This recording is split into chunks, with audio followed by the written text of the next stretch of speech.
حامد میر صاحب نے ایک پروگرام کیا تھا، اس میں علی زیدی صاحب کو، سعید غنی اور وسیم اختر صاحب کو بھی بلایا تھا، مجھے بھی بلایا تھا، اور میں نے اس وقت بھی یہ کہا تھا کہ یہ ان تینوں کے اور میرے والد صاحب قبلہ بھی اگر ہاتھ جوڑ لیں تو بھی ہم کراچی کو صاف نہیں کر سکتے. کراچی کا مسئلہ ان پولیٹیکل پارٹیز کا یا لوگوں کا نہیں ہے. کراچی کا مسئلہ جو ہے بنیادی طور پہ سمجھنے کی ضرورت ہے. کراچی میں جو کراچی کو صاف کرنے کے لیے یا سنبھالنے کے لیے جو وسائل چاہیے وہ ایگزسٹ نہیں کر سکتے، کرتے نہیں ہیں. نہ تو علی زیدی صاحب کراچی سے چندہ اٹھا کے کر سکتے ہیں، نہ وسیم اختر صاحب سندھ گورنمنٹ کو گالیاں دے کے وسائل سے آپ کی کیا مراد؟ پیسہ ہے، ہیومن ریسورس ہے، مشینیں ہیں، کیا؟ نہیں، دیکھیے ایک بات کو سمجھیے. کراچی پاکستان کے کسی بھی شہر سے ایک بالکل مختلف شہر ہے. کراچی کوئی مطلب آپ کراچی کے بعد جو 3 یا 4 بڑے شہر ہیں ان کو ملا لیں تو نہ رقبے کے حساب سے نہ آبادی کے حساب سے سب وہ مل کر کراچی کو پہنچ پاتے ہیں. کراچی کو اگر آپ جب تک وسائل نہیں دیں گے، دیکھیں اس سال فیڈرل گورنمنٹ کو اور سوری سر میں قطع کلامی کی معذرت سر، یہ بات فیڈرل گورنمنٹ اور پروونشل گورنمنٹ کو جی سر نہیں، یہ ممکن ہی نہیں ہے. دیکھیے آپ برا بھلا کہہ سکتے ہیں، آپ پولیٹیکل پارٹیز کو دے سکتے ہیں، مگر جو سمجھنے کی بات یہ ہے آپ 3-3.5 ہزار ارب روپے ٹیکسز میں کراچی سے اس سال لیں گے. اگر آپ اس کا 5% بھی کراچی کے انفراسٹرکچر پہ وسائل پہ نہیں خرچ کریں گے، اس شہر کو نہ آپ صاف کر سکتے ہیں، نہ آپ سڑکیں ریپیئر کر سکتے ہیں. آپ ایک بار پھر ایڈمنسٹریٹر ہیں، فرض کیا مفروضہ صورتحال میں آپ کیا بتائیں گے کراچی والوں کو کہ جناب نمبر 1 میں یہ کام کروں گا، نمبر 2 یہ کروں گا، نمبر 3 یہ کروں گا، تو اس طرح میں کراچی کو صاف کر لوں گا؟ دیکھیے کراچی میں اگر آپ مجھے دوبارہ ایڈمنسٹریٹر بتا دیں تو میں پھر وہی کہوں گا چے پدی کا شوربہ میں بھی کیا کر لوں گا. میں کراچی کے لوگوں کو یہ بتاؤں گا کہ کراچی کو صاف کرنے کے لیے، مینٹین کرنے کے لیے جس گورننس کی اور جن وسائل کی ضرورت ہے وہ یہ ملک، یہ قوم اس کو دینے کو تیار نہیں ہے.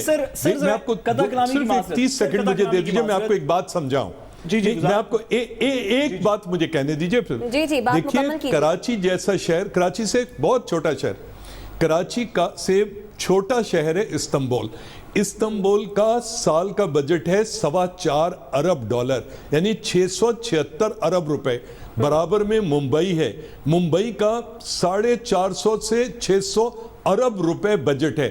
کراچی کو آپ 24 ارب روپے دیتے ہو، اس 24 ارب میں سے بھی آدھا کرپشن کا نشان بن جاتا ہے. آپ مجھے بتائیے کیا توقع کرتے ہیں؟ نہ کراچی میں دیکھیں آخری بار جناب کلامی کی معذرت سر، گزارش ہے کہ بات آپ کی درست ہے کہ جو سسٹمز ان پلیس ہونے چاہیے، جو لائنز بچھی ہونی چاہیے پانی کے لیے، پانی کو نکالنے کے لیے، کچرے کو ڈسٹریبیوٹ کرنے کے لیے، دیگر چیزوں کے لیے، وہ نہیں ہیں. لیکن اس بات سے بھی انحراف نہیں کیا جا سکتا، اس بات کو ڈینائی نہیں کیا جا سکتا کہ جو 2 پولیٹیکل پارٹیز جن کی پچھلے 15-20 سال سے، کم از کم 10 سال سے صوبائی حکومت اور لوکل گورنمنٹ پچھلے 21 سال سے آن اینڈ آف MQM کی رہی ہے، ان پولیٹیکل پارٹیز نے کم از کم وہ کام بھی نہیں کیا جو ان وسائل میں کیا جا سکتا تھا، جو اس وقت علی زیدی صاحب اور فکسٹ والے اور دیگر اس طرح کے لوگ جو کر رہے ہیں، وہ کام بھی نہیں کیا. کوئی 10-15-20% ہی کچرا کم ہوتا. اس بات میں کوئی ڈینائل ہے؟ دیکھیے ایک بات کو سمجھنے کی ضرورت ہے. میں نہ علی زیدی صاحب کی نیت پہ شبہ کر رہا ہوں، نہ فکسٹ والوں کی، نہ پیپلز پارٹی کی، نہ MQM کی. میں پھر یہ کہتا ہوں علی زیدی صاحب کچھ بھی کر لیں اور فکسٹ کچھ بھی کر لے، کراچی کو فکس نہیں کیا جا سکتا. سمجھنے کی ضرورت ہے کراچی کا مسئلہ گورننس کا ضرورت. دیکھیے آپ لاہور یا اسلام آباد سے بیٹھ کے جب کراچی کی بات کرتے ہیں تو آپ کراچی کی بات کرتے ہیں، آپ ملیر، کورنگی یا ڈسٹرکٹ یا ڈسٹرکٹ سینٹرل کی بات نہیں کرتے. کراچی ایک شہر ہے. اس کو اگر آپ سمجھنا چاہتے ہیں تو یہ سمجھیے کراچی 3,500 کلومیٹر پہ پھیلا ہوا شہر ہے. لاہور 1700 کلومیٹر پہ پھیلا ہوا شہر ہے. لاہور کا اربن ایریا 363 اسکوائر کلومیٹر ہے. بالکل یہ میں مان رہا ہوں بات کے بڑی جیگنٹک ہے.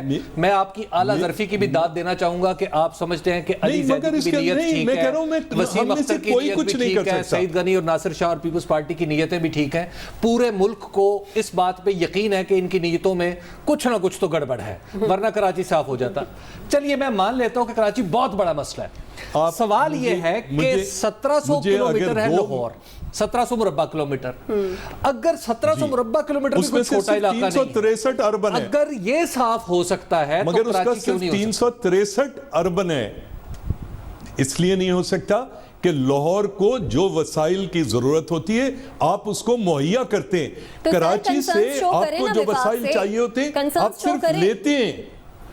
آپ دیکھیے, میں آپ سے کہہ رہا ہوں کہ آپ کراچی کو سے اگر 3-3.5 ہزار ارب روپے سال کے لیتے ہو تو اس کو 150 ارب تو دو گے, اگلے 10 سال دو گے تو جا کے کراچی کی صورت کچھ نکلے گی, اس کے علاوہ نہیں نکل سکتی. اسی بات پہ حامد میر صاحب بھی ناراض ہو گئے تھے, یہی بات آپ کو پسند نہیں آ رہی. مسئلہ یہ ہے کہ کراچی کو کوئی جھاڑو سے صاف نہیں کر سکتا. معذرتاً سر سوال یہ ہے کہ ایک کام ہے جو کہ actually lifting of the garbage ہے جہاں کہیں پہ بھی سڑکوں پہ ارد گرد میں پڑا ہوا ہے, ایک وہ کام ہے.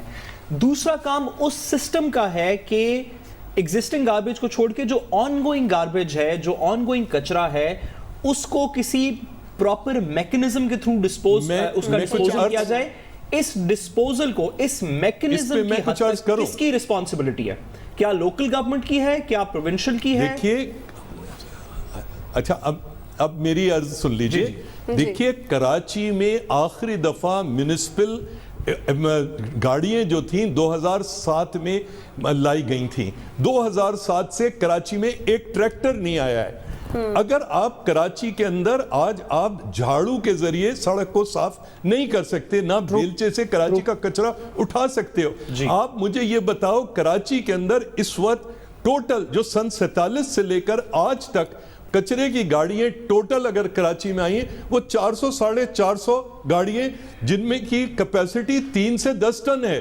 آپ مجھے یہ بتاؤ کہ کراچی 15 سے 20 ہزار ٹن میونسپل, کمرشل اور انڈسٹریل گاربیج اٹھاتا ہے.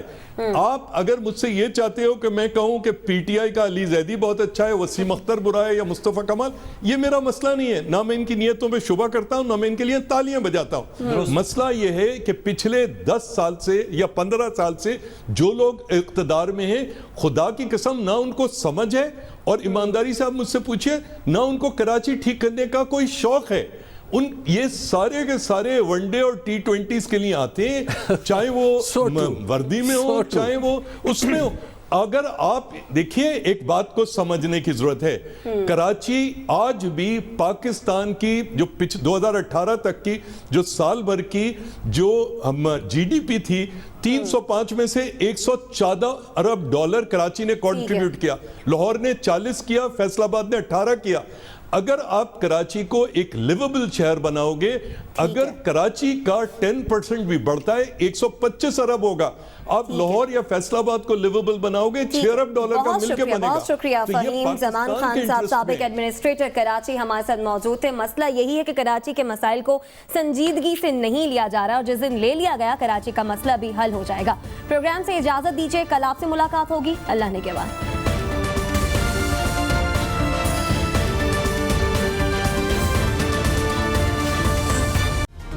Hi, it's Sayyeda Shanaz here. Thank you for watching Dunya News. For more videos and updates, don't forget to click the subscribe button. Keep watching Dunya News.